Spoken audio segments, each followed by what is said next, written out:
दिखा दे तनी हमरा के दिखा दो। हाँ कौ काठा हमनी की जमीन बा बा बा दादा के बा पहले की जमीन पुराना हाँ उहे दिखा दे तनी तारा के। अब बहुत वहाँ से लेके वहाँ तक मोए हमर पुरानका जमाने के पापा के हमर पापा के रहुए ऐसा बोल के लग रही बिरला टाटा के बेटा हो ना वो हमर पापा के जो पापा रहले नु हाँ तो बहुत राजा महाराजा रहले लोग पहले के राजा महाराजा। हाँ बहुत राजा महाराज करोड़पति रहत रहले लोग पहले का सोना चांदी गगरा कुल ओहने गाड़ ओढ़ के जमीन में रखत रहले लोग।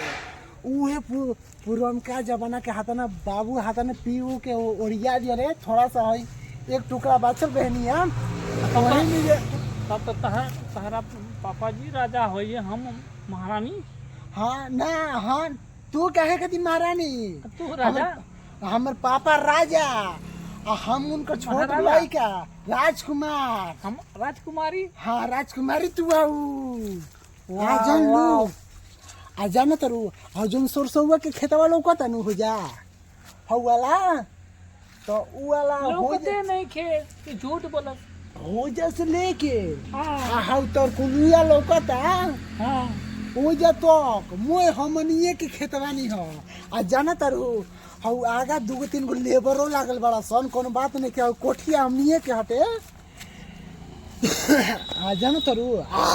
रुकत नहीं जाना तरु खासी जाना तरु कुहा के दिन बा शीत बरसात के दिन बा चलो हो अब घास जाए के बा कहाँ वहाँ चलबू 5 मिनट मुते जेबू का आ सॉरी सॉरी सॉरी कोई लोग सुन रही चल चल हमें लिए खा बनी जा होने से घूम के आव तू चलो हो हम का करे ओनिए जाई तार बुझात नहीं खे हम अकेले जाएम तो कोई छेड़छाड़ करी हम बाने नु आई एम राजकुमार जब हमके छेड़ ली तो बाद में का करे जाबू। चल चल चल तो जाना तारू हो पहिले तार से मिले खाती एगो घर राम कुटिया बनैले बानी तार से मिले खाती। अच्छा जानो तारू केने बा केने बा देखो लोकता 2000 का मचान गड़ले बने 3000 के ऊपर से टाटी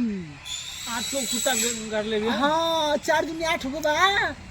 उ हमारे गारल हो के हजार के कुत्ता बा उ 2-3 हजार के हो खबे करी। अच्छा आ तो जानो तारू गर्मी के दिन में पाका पाला एथी ठीक ना रहला पका के घर ढेर बरपन न करो। अब पलानी में होगा ना सुने बड़ू कि पलानी में जवानी रुआता तो वही में हम चल जाइम बाहर तो वही गाना गई है कि पलानी में जवानी रुआता। तू रुआ हाँ हम काहे खातिर हम बाहर चल जाइम हम गांव के बहू है ना ओ जे गोल चाह बुका चल बुका ओ जे घूमे चलन चलो घूमे लिया हो तनी हाँ चल आव अब वही देखी बतिया तनी रोड़ा कबड़ा तनी खेताओ जोतवा तनी बड़ा सनो अब फलाना नी जवन पहले छोड़ दे रहले आलो जवन बात को हाथ रहे फोन पर हाँ हाँ जन फोना पे ओ दिन ना करत रहनी ऐसे बतावा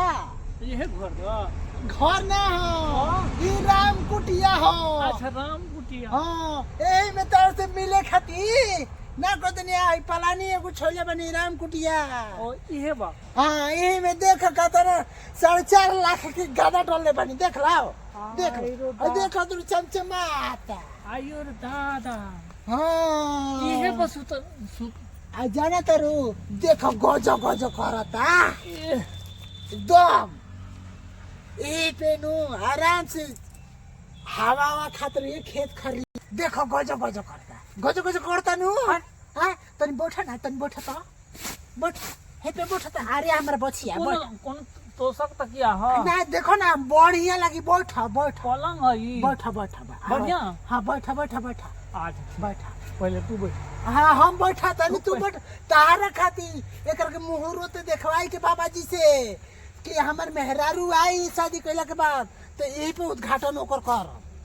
आ छोड़ ना बैठबू तो यही काम करो। हाँ चलो हई हमारे बाबू दादा के पहले के जो पुरानिया के पेड़ बा बरगद के पुरानिया का है कि कटिहार के ना पुरानिया के हम माने वो घरे हमारे बाबा रहले आनो तू उहे बोल देले रहला वो पुरनिया तो जिला है। हमार बाबू के बाबू बाड़े नु हमार पापा के पापा पापा के पापा उहे बोल देले बड़े चलो हुनी बुटा ओकरे कहल जाला पुरनिया। आ जाना तो रेहनी आओ ना रेहनी आओ महाराज रेहनी आओ आ जा जा ए सुना ना के हो देख ए क्यों ना देखी छोड़ा छोड़ा ना ए हेनी ले हाय क्या हो हेनी ले क्यों क्यों नहीं के देखो ना हेनी आओ ना हेनी आओ आई होता था